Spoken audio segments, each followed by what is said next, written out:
Halo Maria, bahwa Anda bekerja di kabin Gastrovision dan saat pembentukan di kabin Inggris, saya datang dari kabin Spanyol. Tetapi ada yang menghubungkan kita, yaitu setiap dari kita bekerja selain dalam bahasa ibu atau bahasa yang dikuasai, juga dalam bahasa kedua yang disebut sebagai bahasa B atau bahasa asal, yaitu Jerman dalam hal ini.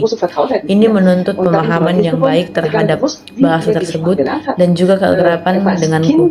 Saya penasaran bagaimana sebenarnya Anda belajar bahasa ini, entah sebagai anak-anak atau sebagai orang dewasa. Bagaimana kisah Anda, Mariana? Saya secara pribadi belajar sebagai anak-anak. Saya pergi ke sekolah dasar di Jerman ketika keluarga saya tinggal di sana. Saya ingat sekolah dasar saya tepat di seberang pabrik Haribo, yaitu sekolah Erich Kästner. Jadi saya belajar sebagai anak-anak yang tentunya lebih mudah, namun saya menemukan cinta saya terhadap bahasa Jerman melalui pengalaman hidup saya di sana. Saya kemudian melanjutkan untuk belajar bahasa Jerman, bukan hanya bahasa Jerman, tapi juga belajar bahasa itu di universitas dan kemudian melanjutkan untuk belajar penerjemahan, terutama di samping pekerjaan saya. Bagaimana dengan Anda, Mariana? Jelas berbeda untuk saya. Saya belajar Jerman dari nol ketika saya bekerja di Badan Cuaca Irlandia. Saya mengambil cuti selama 3 tahun dan pergi ke Jerman. Itu adalah kontrak pertama saya dengan bahasa Jerman sejak itu. Dan saya terus membangun dari apa yang saya pelajari pada waktu itu. Sebenarnya, saya merasa saya belajar begitu banyak setelah fakta bahwa pada saat itu saya mungkin tidak menyadari betapa besar pengetahuan yang saya miliki. Apa yang perlu diketahui adalah bahwa kita memiliki pengalaman hidup yang sangat berbeda dengan bahasa Jerman, karena Jerman sebenarnya adalah bahasa ibu saya, sementara ayah saya orang Spanyol. Saya lahir di Jerman, kemudian saya pindah ke Spanyol ketika saya berusia 4 tahun. Saya mengatakan kata-kata pertama saya dalam bahasa Jerman pada usia 4 tahun dan masuk ke sekolah Jerman. Jadi saya selesai dengan abitur di sekolah Jerman meskipun dalam lingkungan yang kurang mendukung. Jadi saya bisa mengatakan bahwa saya memiliki pengetahuan bahasa Jerman yang baik. Melangkah ke dunia penerjemah ke Jerman tidak semudah itu. Saya ingin tahu tentang pengalaman Anda dalam hal ini. Bagaimana Anda terlibat dalam dunia penerjemahan setelah menyelesaikan studi Anda? Saya, seperti yang saya katakan, telah belajar bahasa Jerman dan Inggris di universitas di Libya, dan pada saat itu tidak ada program studi penerjemahan di Slovenia. Jadi saya belajar penerjemahan dan kemudian di semester ketiga atau 6 ada profesor tamu dari Heidelberg yang memberikan kuliah tentang penerjemahan. Saya pikir itu terdengar menarik, jadi meskipun ada beberapa kejadian di antara waktu itu, saya kemudian mengajukan beasiswa untuk belajar di penerjemahan Heidelberg dan mendapat saya sangat menikmati pengalaman itu. Ini merupakan tantangan besar, dan karena saya secara alamiah menyukai teka-teki, itu terasa sangat alami bagi saya. Namun, ini adalah studi yang sangat baik di Heidelberg. Saya menyelesaikan studi saya di Slovenia dan kemudian mulai bekerja secara independen di Slovenia. Yang tidak mudah, Anda harus membangun basis pelanggan Anda, dan itu membutuhkan waktu. Jadi pada usia 25 atau 26, Anda tidak memiliki terlalu banyak waktu. Dari situ, saya terus bekerja sebagai penerjemah, karena saya selalu menyukainya. Seperti yang saya katakan, saya tidak belajar bahasa, dan saya sebenarnya secara kebetulan menemukan profesi ini. Pada tahun 1991, itu hanyalah tawaran untuk magang selama 6 bulan, yang pada waktu itu merupakan cara cepat untuk masuk ke dalam profesi ini untuk orang-orang yang sebelumnya tidak memiliki hubungan dengan penerjemahan.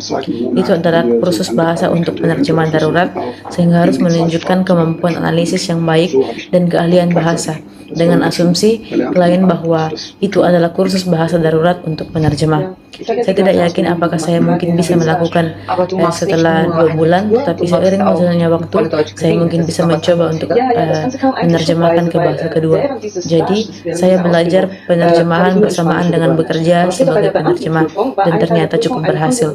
Setelahnya, saya resmi menjadi penerjemah simultan dari Spanyol ke Jerman, dan beberapa tahun kemudian ada kesempatan untuk mengikuti pelatihan internal di sini, di mana rekan-rekan mengembangkan keterampilan saya lebih lanjut.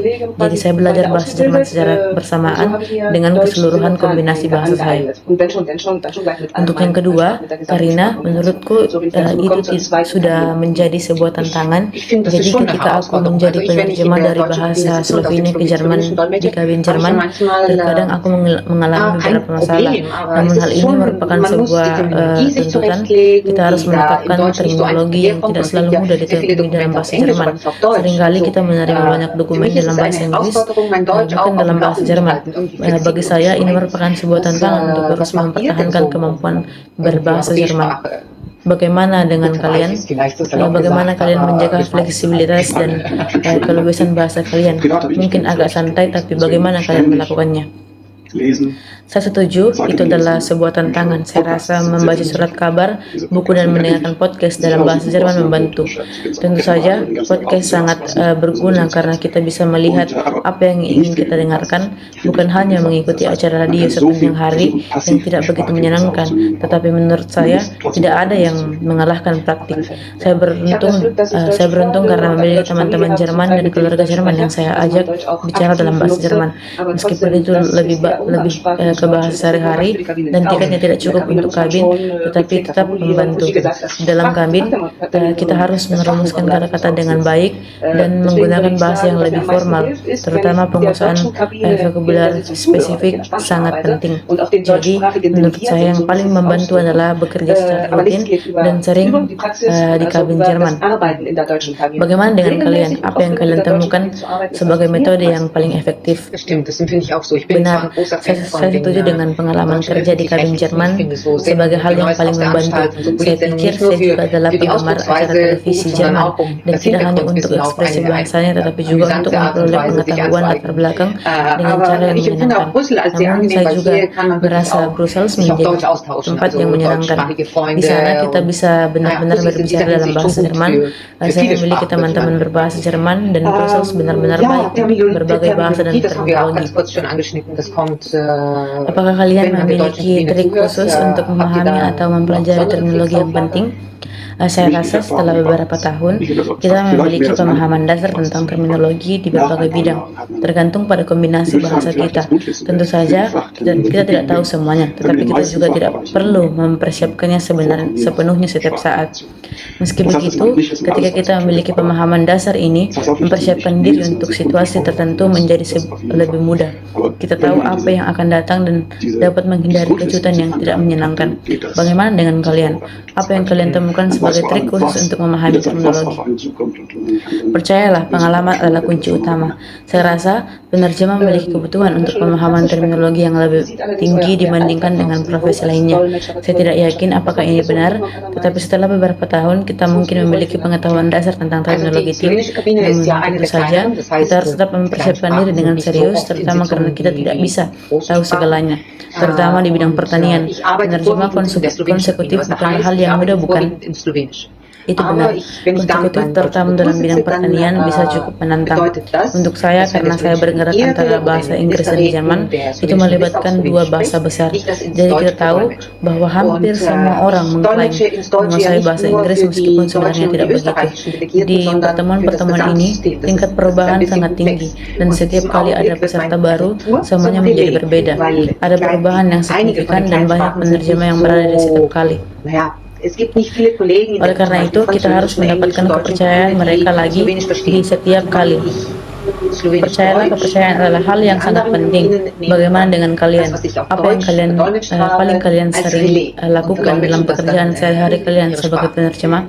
Saya bekerja terutama di kabin Slovenia, yang merupakan salah satu kabin yang lebih kecil. Ini berarti bahasa kecil tidak selalu ada di pertemuan dengan bahasa besar.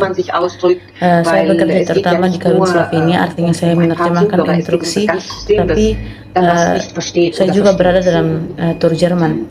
Ini berarti ketika delegasi Spanyol atau dalam Dewan Menteri-Menteri Slovenia berbicara dalam bahasa Slovenia, saya menerjemahkannya ke dalam bahasa Jerman. Tidak hanya untuk delegasi Jerman di Austria, tapi juga seluruh sistem.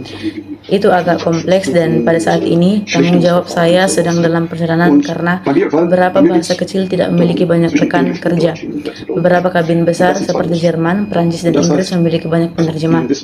Tetapi untuk bahasa kecil seperti Slovenia, saya harus bertindak sebagai penerjemah simultan dan menyampaikan kepada kabin lainnya.